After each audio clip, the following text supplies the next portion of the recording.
వాక్యం వానవలె కురియును, సత్యం పూవలే వికసించును. సత్యం సత్యమే, సత్యం సత్యమే, సత్యం సత్యమే, సత్యం సత్యమే.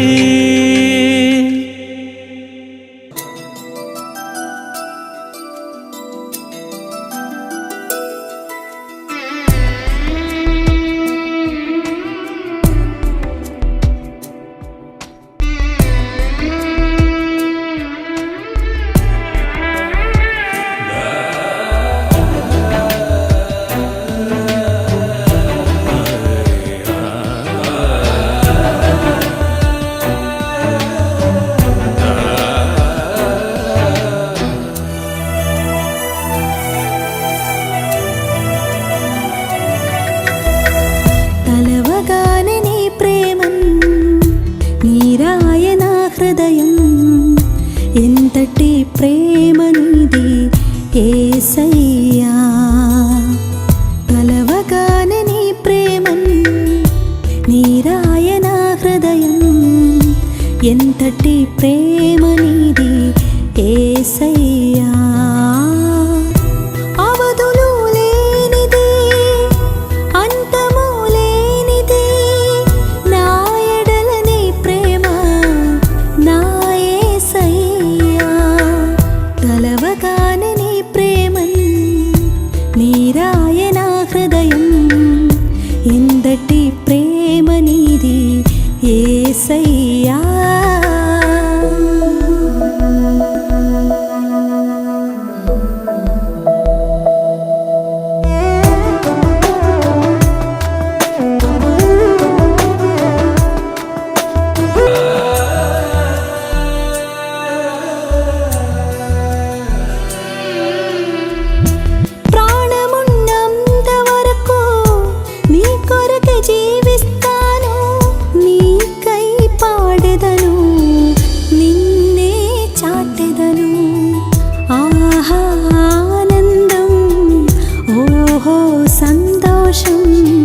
ప్రభుని పాద సేవలో పరవశించి సాగెదను. ఆహా ఆనందం, ఓహో సంతోషం. ప్రభుని పాద సేవలో పరవశించి సాగెదను. తలవగానే నీ ప్రేమన్ నీరాయన హృదయం. ఎంతటి ప్రేమ నీది యేసయ్యా. అగాపే గోస్పల్ మినిస్ట్రీస్ వారు సమర్పించు సత్యం సత్యమే అనే ఈ సువార్త సందేశ కార్యక్రమానికి స్వాగతం, సుస్వాగతం. సత్యం సత్యమే. ప్రభు నామంలో ఈ ప్రోగ్రాం వీక్షిస్తున్నటువంటి మీకు ప్రత్యేకమైనటువంటి వందనాలు తెలియజేస్తూ ఉన్నాను. ఈ సమయంలో కొద్దిసేపు మనం దేవుని వాక్యాన్ని ధ్యానిద్దాము. ఒక గ్రామంలో ఒక టీచర్ గారు ఉన్నారు. ఆయన ఆ గ్రామంలో ఉన్నటువంటి చాలామందికి చదువు నేర్పించి చక్కగా వాళ్ళని ముందుకు నడిపిస్తూ ఉన్నారు. అయితే ఆ టీచర్ గారు ఆయన నిజమైనటువంటి దేవుని ఎరిగినటువంటి వ్యక్తి. సో చాలామంది చదువుకున్నటువంటి వాళ్ళని ప్రోత్సహించి వాళ్ళు మంచి ఉద్యోగాలు చేయాలని, మంచి భవిష్యత్తును కలిగి ఉండాలని, సమాజానికి ఎంతగానో బాగుండాలని వాళ్ళకి ఎన్నో విషయాలు నేర్పిస్తూ ఉన్నారు. అదేవిధంగా బైబిల్ సత్యాలను కూడా నేర్పిస్తూ ఉన్నారు. ఆ మాస్టర్ గారు ఒకరోజు అదే పనిలో ఉన్నప్పుడు ఒక కుర్రవాడి దగ్గరికి వెళ్ళాడు. ఆ కుర్రవాడు కూడా తన చదువు పూర్తి చేసుకొని ఉద్యోగ నిమిత్తం ప్రయత్నాలు చేస్తూ ఉన్నాడు. కానీ ఉద్యోగం మాత్రం తనకి దొరకలేదు. అప్పుడు ఆ మాస్టర్ గారు దేవుని గురించినటువంటి విషయాలు బోధిస్తూ ఉన్నారు, ఎన్నో విషయాలు తర్కిస్తూ ఉన్నారు. కానీ ఆ కుర్రవాడు వినట్లేదు, ఇష్టపడట్లేదు.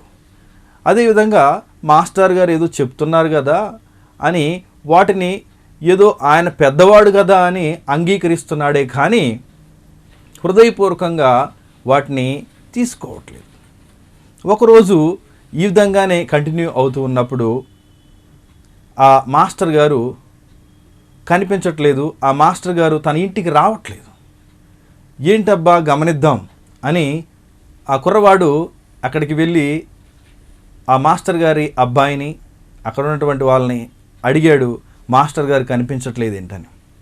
సడన్గా ఆ మాస్టర్ గారి అబ్బాయి ఈ విధంగా సెలవిచ్చాడు, మా నాన్నగారు ఇప్పటికే చనిపోయి వారం రోజులు అవుతుంది, ఆయన ప్రభు యొద్దకు వెళ్ళారు అని చెప్పడం జరిగింది.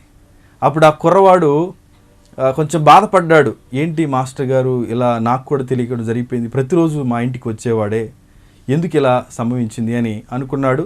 తర్వాత మాస్టర్ గారు అబ్బాయి చెప్పాడు, పలానా రోజు మా ఇంట్లో ప్రార్థన పెట్టుకుంటాము, మీరు తప్పనిసరిగా రావాలని ఆ కుర్రవాడికి చెప్పినప్పుడు ఆ రోజు రానే వచ్చింది. ఈ కుర్రవాడు ఆ రోజు వెళ్ళాడు ప్రార్థన పెట్టుకున్నప్పుడు. సో అది మెమోరియల్ సర్వీస్. అప్పుడు ఆ టైంలో పాస్టర్ గారు దేవుని వాక్యాన్ని బోధిస్తూ ఉన్నాడు.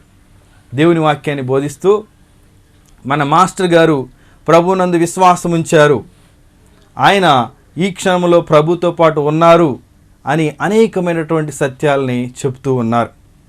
ఆయన చనిపోయారు, చనిపోక ముందే ప్రభువునందు విశ్వాసం ఉంచారు కాబట్టి ఆయన ప్రభుతో పాటు ఈ సమయంలో ఉన్నారు. ఒకవేళ ఆయన చనిపోకముందు ప్రభునందు విశ్వాసం ఉంచకపోతే ఆయన నరకానికి వెళ్ళేవారేమో. కాబట్టి మీరందరూ కూడా పరిశీలించుకోండి, యేసు ప్రభు రాబోతున్నారు, మీరు చనిపోయిన తర్వాత ఎక్కడికి వెళ్తారు, మీ గమ్యం ఏమిటి అని అనేకమైనటువంటి విషయాలని ఆ రోజు పాస్టర్ గారు సందేశంలో చెప్పడం జరిగింది. ఆ క్షణంలో ఈ యొక్క ప్రార్థన అంతా కూడా అయిపోయింది, అందరూ కూడా భోజనం చేసి వెళ్ళిపోతున్నారు. ఈ కుర్రవాడు ఇన్ని రోజులు ఎన్నో విషయాలు విన్నాడు కానీ వాటిని గ్రహించట్లేదు, వాటిని వినడానికి ఇష్టపడట్లేదు. బహుశా ఆ కుర్రవాడి బ్యాక్గ్రౌండ్ అంతా కూడా డిఫరెంట్. కానీ ఆ కుర్రవాడి మధ్యలో ప్రశ్న ఏంటి, ఇప్పుడు నేను ఇంటికి వెళ్తున్నాను, ఒకవేళ నేను కింద పడి చనిపోతే నేను ఎక్కడికి వెళ్తాను, ఏంటి నా గమ్యం అని ఆ మధ్యలో ప్రశ్నించుకుంటూ ఉన్నాడు. నాకేం చేయాలో అర్థం కావట్లేదు అని అంతకుముందు మాస్టర్గా చెప్పిన విషయాలన్నీ గుర్తొస్తున్నాయి. నేను చనిపోవడం ఖాయం కదా, ఎక్కడికి వెళ్తానని ఆ రోజంతా కూడా తెగ ఆలోచించి ఆ రోజు నైటు నిర్ణయం తీసుకున్నాడు, నేను కూడా యేసునందు విశ్వాసం ఉంచాలి, నేను చనిపోయిన తర్వాత నేను కూడా ప్రభు దగ్గరికి వెళ్ళాలి, లేకపోతే నేను నరకానికి వెళ్ళిపోతాను అని తాను నిర్ణయం తీసుకొని ప్రభువుకి ఆ రోజు రాత్రి తన యొక్క హృదయాన్ని ఇచ్చాడు. చూసారా, తన యొక్క గమ్యం ఏంటో తనకి అర్థమైంది. ఈ క్షణంలో వింటున్నటువంటి నీవు ఏం ఆలోచిస్తున్నావు, దీని గురించి నువ్వు ఏం ఆలోచిస్తున్నావు, నీకేం అర్థమైంది? ప్రత్యేకంగా నువ్వు 2 విషయాలు గుర్తుపెట్టుకోవాలి. ఏంటంటే ఆ 2 విషయాలని నీవు దాటి తప్పించుకొని నువ్వు వెళ్ళలేవు. ఏంటి ఆ 2 విషయాలు అంటే, మొదటిది మరణం. అంటే నీవు చనిపోబోతున్నావు, యువర్ డెత్, నీవు మరణాన్ని ఎదుర్కోబోతున్నావు. మరణం నుంచి నువ్వు తప్పించుకోలేవు. ఏ వ్యక్తి కూడా మరణం నుంచి తప్పించుకోలేడు. ఎందుకంటే బైబిల్ గ్రంథం సెలవిస్తుంది, అందరూ కూడా పాపము చేసి దేవుడు అనుగ్రహించి మహిమను పొందలేకపోతున్నారు. అదేవిధంగా ఆ పాపం వల్ల వచ్చే జీతం మరణం అని దేవుని వాక్యం సెలవిస్తుంది. మరణం అంటే అది మనకి ఇప్పటివరకు కనిపించలేదు, లేకపోతే ఇప్పటివరకు మనం ఫేస్ చేయలేదు కాబట్టి మనకు అర్థం కాకపోవచ్చు. బైబిల్ గ్రంథంలో చాలా సందర్భాల్లో ఈ మరణం అనే విషయాల్ని ఒక్కానించి మరీ చెప్తూ ఉన్నది. నీవు మర్చిపోతున్నావు, ఒకరోజు మనం మరణించబోతున్నాము అనే విషయాన్ని నువ్వు గ్రహించట్లేదు. హెబ్రీలకు రాసిన పత్రిక 9వ అధ్యాయం 27వ వచనంలో ఒక మాట రాయబడింది, మనుషులు ఒక్కసారే మృతి పొందవలనని నియమింపబడెను, ఆ తరువాత తీర్పు జరుగును. మనుషులు ఒక్కసారే మరణించాలని నియమింపబడ్డది. మనుషులు 2-3 సార్లు మరణించరు, లేకపోతే మరణించిన తర్వాత మళ్ళీ 2-3 సార్లు జన్మించరు. ఒకటే జన్మ, ఒక్కసారే జన్మించాలి, ఒక్కసారే మరణించాలి. అదే మనకు బైబిల్ వాక్యం చెబుతున్నటువంటి విషయం. మరలా పునర్జన్మ అంటే మళ్ళీ తిరిగి పుట్టడం అనేది ఇప్పటివరకు జరగలేదు, అది మనం చూడలేదు. సో బైబిల్ గ్రంథం చెప్తుంది ఒక్కసారే మనం మృతి పొందాలి, ఆ తర్వాత తీర్పు జరుగును అని. అవును, మనిషి చనిపోతున్నాడు అంటున్నాడు. ఎందుకు చనిపోతున్నాడు, ఏమైంది తన యొక్క జీవితానికి? ఒకసారి నిన్ను నువ్వు కూడా ప్రశ్నించుకున్నావా? మనిషి ఎందుకు చనిపోతున్నాడు, లేకపోతే నేను ఎందుకు చనిపోబోతున్నాను, నేను ఎందుకు చావుకి లోనైపోయాను అని నువ్వు ఆలోచించావా? దానికి రూట్ కాజ్ బైబిల్లో ఉంది. బైబిల్ గ్రంథంలో సెలవిచ్చినటువంటి విషయాన్ని మనం చూద్దాం. ఆది కాండంలోని 2వ అధ్యాయంలో 17వ వచనంలో రాయబడి ఉంది, దేవుడు నియమించినట్టుగా ఒక ఏదెను తోటని అక్కడ ఏర్పాటు చేయడం జరిగింది. ఆ ఏదెను తోటలో ఎన్నో పండ్లు, పలహారాలు అన్నీ ఉన్నాయి, అవన్నీ కూడా తినొచ్చు. కానీ మంచి చెడులు తెలివినిచ్చే ఈ యొక్క వృక్ష ఫలాన్ని మాత్రం నువ్వు తినొద్దు, తిని దినమున నువ్వు చస్తావు, నిశ్చయముగా చచ్చదు అని దేవుడు ఆజ్ఞాపించాడు.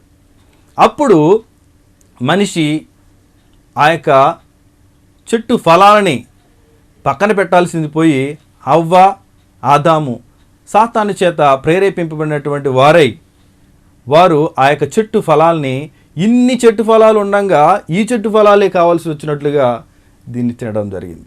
అప్పుడు మరణం వచ్చింది. దాన్ని తిని దినమున నువ్వు నిశ్చయముగా చచ్చెదవు అన్నారు. సో కాబట్టి ఇక్కడ మనకు అర్థమవుతున్న విషయం ఏంటంటే, దేవుని ఆజ్ఞని ఎప్పుడైతే మీరారో అప్పుడు మరణం వచ్చింది. ఈ యొక్క ఆజ్ఞని అతిక్రమించడమే పాపము, ఆజ్ఞాతిక్రమమే పాపము. అనగా మరణం ఎలా వచ్చింది? ఇప్పుడు what is the root cause of death అంటే పాపము. పాపము ద్వారా ఈ యొక్క మరణం అనేది ఈ లోకంలోనికి రావడం జరిగింది. ఆ పాపాన్ని బట్టే ఇప్పుడు మనం మరణిస్తున్నాం. చాలామంది డాక్టర్స్ కానీ వీళ్ళందరినీ కూడా అడిగితే మనిషి ఎందుకు చనిపోతున్నాడని చాలామందికి తెలియదు. పలానా రోగం వచ్చి చనిపోతున్నాడు అంటారు, జ్వరం వచ్చి చనిపోతున్నాడు అంటారు, యాక్సిడెంట్ అయ్యి చనిపోతున్నాడు అంటారు. కానీ ఎలా, అసలు మెయిన్ రూట్ కాజ్ ఏంటి? ఎందుకు మరణిస్తున్నాడు? ఎంత విలువైనటువంటి మానవ జీవితం ఎందుకు ముగించిపోతుంది, ఎందుకు చనిపోతున్నారు అని మనం ప్రశ్నించుకుంటే ఒకటే కాజ్ ఏంటంటే పాపం. మనిషి పాపం వలన ఆ యొక్క మరణాన్ని పొందుకుంటూ ఉన్నాడు. ఇక్కడ బైబిల్ గ్రంథంలో ఒక మాట రాయబడింది, పాపం వలన వచ్చే జీతం మరణం. ఏ మరణం అది? భౌతికంగా మనం మరణిస్తున్నాము, ఆత్మీయంగా కూడా మనం మరణిస్తున్నాము. అంటే భౌతికంగా మన యొక్క శరీరం నుంచి ఆత్మ అనేది వేరు చేయబడుతుంది. దాని భౌతికపరమైనటువంటి మరణం అని మనం పిలుస్తున్నాం. అదేవిధంగా ఇదే మనిషి దేవునితో ఉన్న బంధాన్ని కూడా పాపం చేసినప్పుడు కోల్పోయాడు. దాన్ని ఆత్మీయకరమైన మరణం అని చెబుతూ ఉంటాం. కాబట్టి నీ యొక్క బాడీ నుంచి నీ యొక్క ఆత్మ సపరేట్ అవటమే కాదు, దేవుని దగ్గర నుంచి కూడా నీవు సపరేట్ అయిపోయావు. అంటే దేవునితో ఉన్నటువంటి బంధాన్ని నువ్వు కోల్పోయావు. కాబట్టే దాన్ని మరణం అంటున్నావు, దాన్ని ఆత్మీయ మరణం అని కూడా మనం చెప్తూ ఉన్నాం. కాబట్టి ఒకసారి గమనించండి, మరణం ఎందుకు సంభవించిందో. ఆ దేవునితో ఉన్నటువంటి ఆ బంధాన్ని మనం కోల్పోయాం, దాన్నే మరణం అన్నాం. సో భౌతికపరమైన మరణం ఉంది, ఆత్మీయ మరణం ఉంది. బట్ ఆత్మీయ మరణం ద్వారా దేవునితో మనం వేరు చేయబడి నరకానికి వెళ్తున్నాం. మీరు చెప్పేవన్నీ చాలా బాగున్నాయండి, నేను మరణిస్తే నాకేమవుతుంది? ఏమీ కాదు, అందరూ కూడా మరణిస్తున్నారు, నేను కూడా మరణిస్తున్నాను. ఆ మరణం గురించి నేను పెద్దగా ఆలోచించాల్సిన అవసరం ఏముంది అని చాలామంది ప్రశ్నిస్తూ ఉంటారు. ఆ మరణం దగ్గరే ఉంది సమస్య. ఎందుకు ఇంత విలువైనటువంటి మనిషి జీవితం ఎండ్ అయిపోతుంది? ఇంత మంచిగా చక్కగా కమ్యూనికేట్ అవుతున్నామే, ఇంత మంచిగా చక్కగా బంధాలు మనం కలిగి ఉండి నడుచుకుంటున్నామే, చిన్నప్పుడు మనతో ఆడుకుంటున్నారే, పెద్ద దిగిన తర్వాత మనం చదువుకున్న ఎంతో మంది స్నేహితులు, తర్వాత ఉద్యోగాలు చేస్తున్న అక్కడ ఎంతోమంది స్నేహితులు, తర్వాత ఇంకా పెద్దోళ్ళు అయిపోతున్నాం.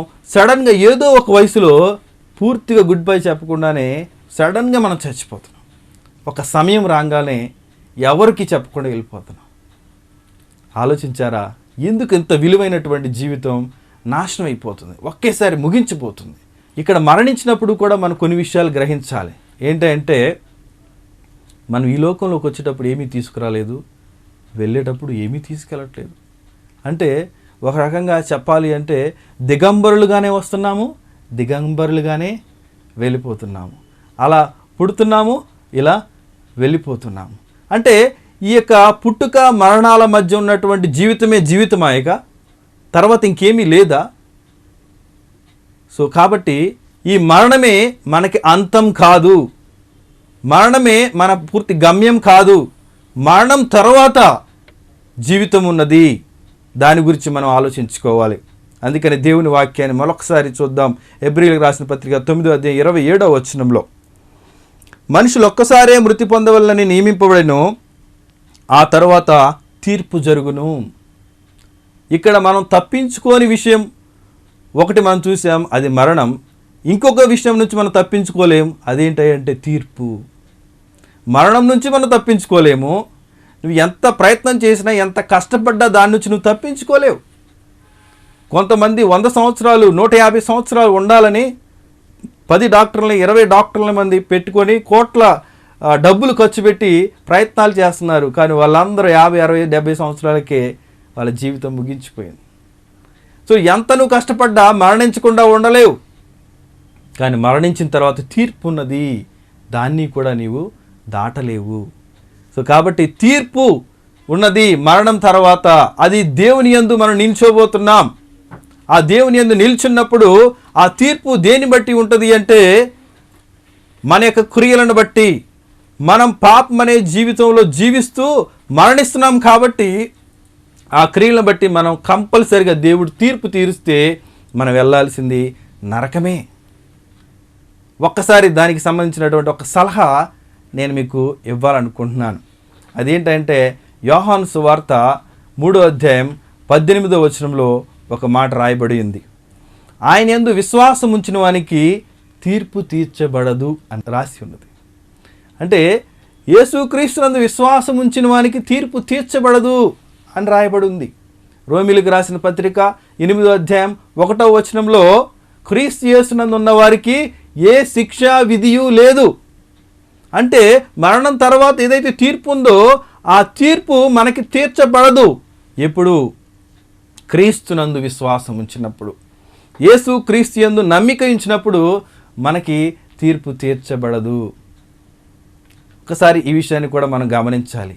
ఇంకా దాని తర్వాత మనం చూసినట్లయితే యోహాను సువార్త 3:18 ఆయన యందు ఎవరైతే విశ్వాసం ఉంచలేదో వారికి అంతకుముందే తీర్పు తీర్చబడి ఉన్నది. ఎందుకు? వాళ్ళు దేవుని అద్వితీయ తన కుమారుని నామందు విశ్వాసం ఉంచలేదు కాబట్టి వారికి అంతకుముందే తీర్పు తీర్చబడి ఉన్నది. వాళ్ళు డైరెక్ట్గా వెళ్ళేది ఎక్కడికంటే నరకమే. కాబట్టి నీవు ఆ తీర్పులోనికి రావాలనుకుంటున్నావా? ఆ తీర్పుని తప్పించుకుందాం అనుకుంటున్నావా? తీర్పులోనికి రావాలి అని అనుకొని ఆ తీర్పులోనికి వచ్చి నువ్వు నరకం వెళ్ళాలి అని నువ్వు అనుకుంటున్నట్లయితే నువ్వు చేయాల్సింది ఏమీ లేదు. ఇప్పుడు నువ్వు ఏదైతే జీవితాన్ని జీవిస్తున్నావో, ఎలాగైతే నువ్వు బ్రతుకుతూ ఉన్నావో, నీ ఇష్టానుసారంగా నువ్వు ఎలా అయితే ఉన్నావో నువ్వు అలా జీవిస్తే చాలు. డైరెక్ట్గా నువ్వు ఎక్కడికి వెళ్తావు అంటే డైరెక్ట్గా నరకానికే వెళ్ళిపోతావు.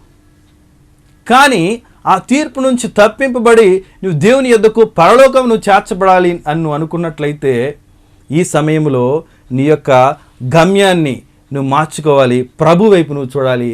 ప్రభునందు విశ్వాసం ఉంచాలి. యేసుక్రీస్తునందు విశ్వాసం ఉంచిన వారికి మాత్రమే ఆ తీర్పు నుంచి తప్పించుకోవడానికి అవకాశం ఉన్నది.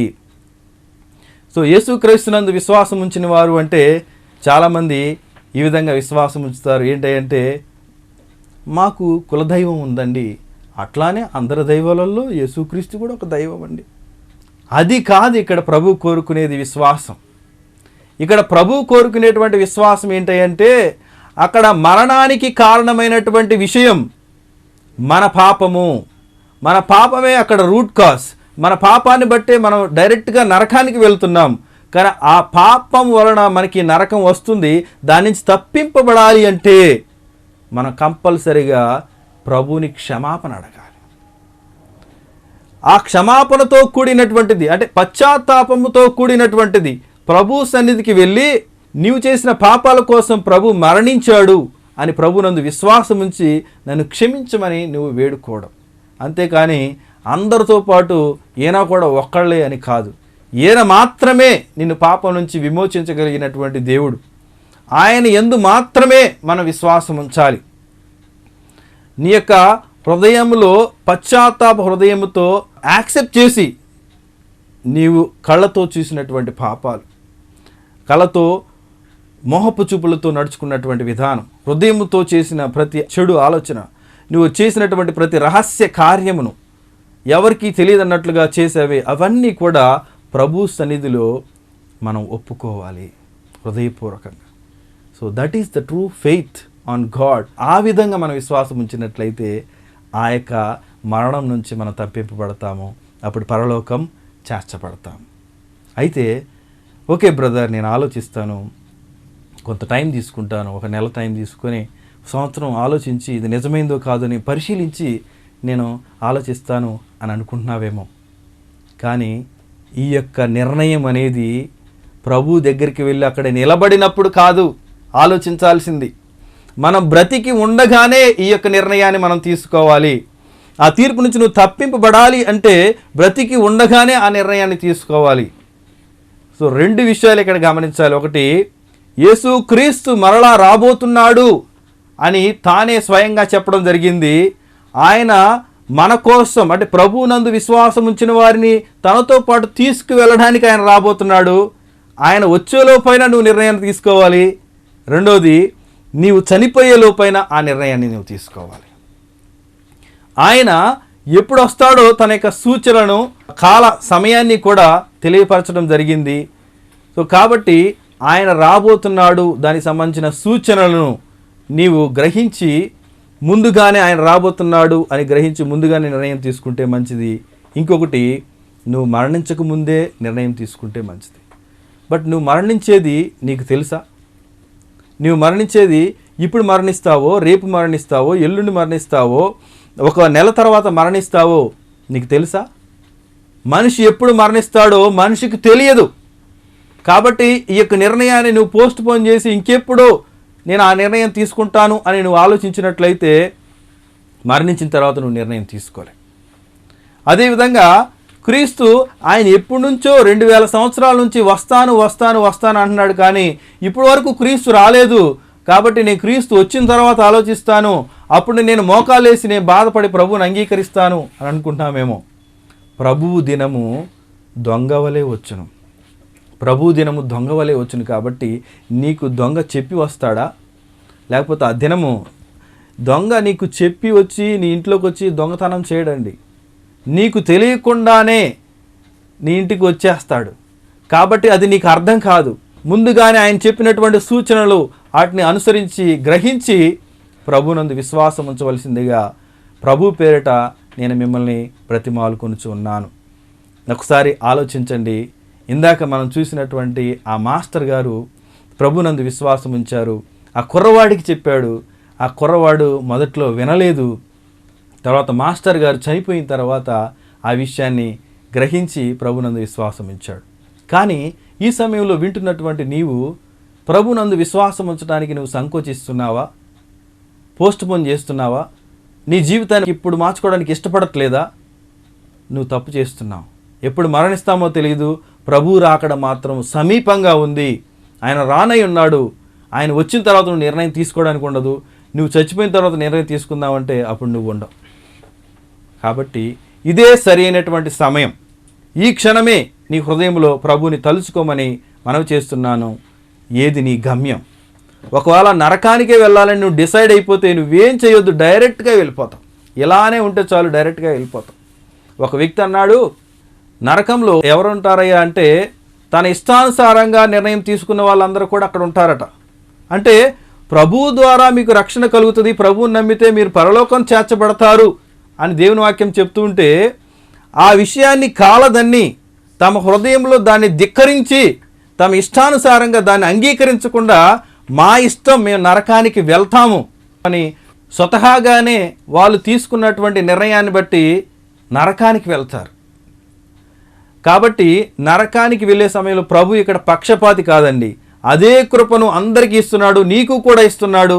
ప్రభు నామందు విశ్వాసం ఉంచు, పరలోకం చేర్చబడతావు, లేకపోతే నరకం వెళ్తావని ఆయన బ్రతిమిలాడుతూ ఎంతగానో చెప్తున్నా కానీ నీవు వినకుండా ఆ నిర్ణయాన్ని పక్కన పెట్టేసి నువ్వు స్వతహాగా నా ఇష్టం అన్నట్లుగా నువ్వు ఉంటే నీ ఇష్టానుసారంగానే నువ్వు నరకానికి వెళ్తున్నావు. దేవుడు ఇక్కడ ఒత్తిడి చేయట్లేదు. నీ ఇష్టానుసారంగానే ప్రభునందు విశ్వాసం ఉంచమని కూడా కోరుతున్నాడు. విశ్వాసం ఉంచితే ప్రభు దగ్గరికి వెళ్తావు. కాబట్టి ఈ క్షణంలో నీవు గ్రహించాల్సినటువంటి విషయం నిర్ణయం తీసుకోవడమే. దీన్ని పోస్ట్ పోన్ చేస్తే నెక్స్ట్ మినిట్ మనది కాదు. ఒకసారి ఆలోచించు. ఈ సమయంలో కళ్ళు మూసుకొని చిన్న ప్రార్థన చేసి మనం ముగించుకుందాం.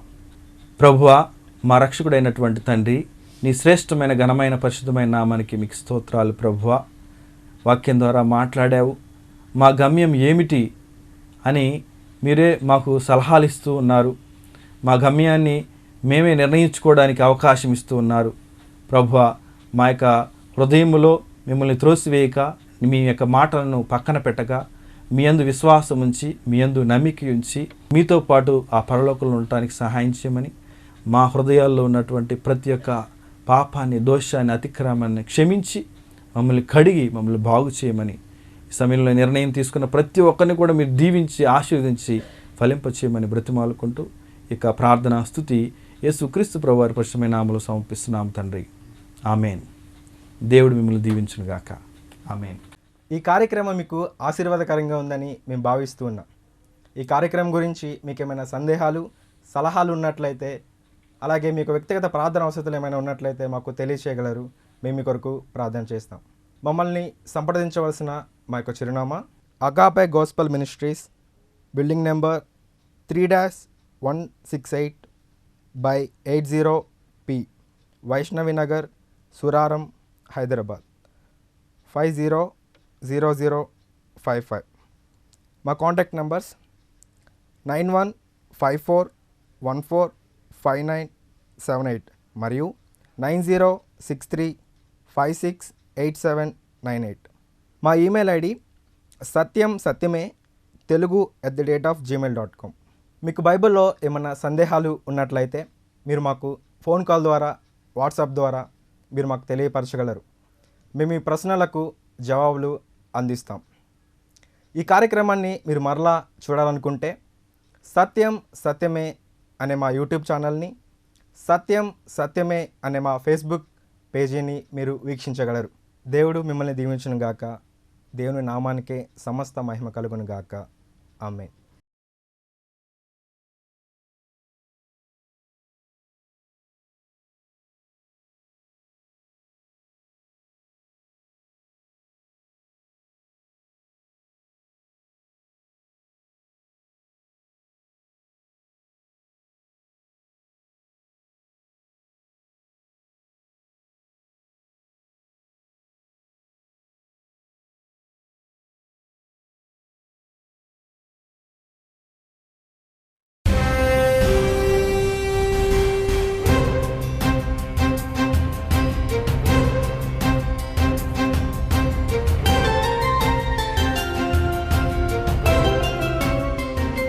వాక్యం వానవలె కురియును, సత్యం పూవలె వికసించును. సత్యం సత్యమే, సత్యం సత్యమే, సత్యం సత్యమే, సత్యం సత్యమే.